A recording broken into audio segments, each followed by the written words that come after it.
Fisker Karma. Isa sa oil change ko. So kaka-oil change ko lang sa kanya sa susunod. Ipapakita ko sa inyo kung paano i-oil change tong Fisker Karma na to. Made in Finland siya. So yan.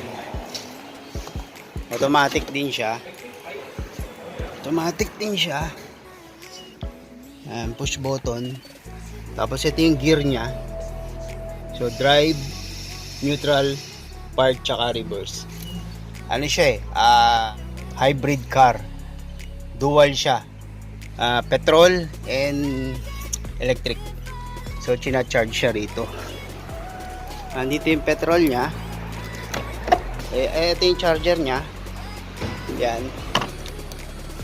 Tapos nandito yung ganyang gasolina. Na, switch on natin para mabuksan yung isa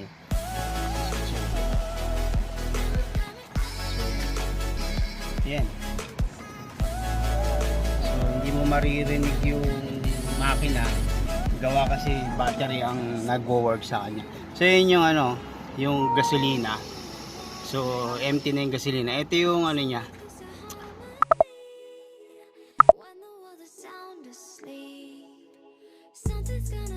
yung electric battery niya. Ito yung battery niya, gauge.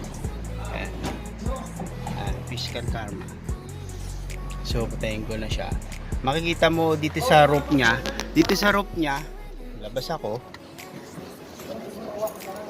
Ano siya? Solar. Yan o. Next oil change ko to. Yan.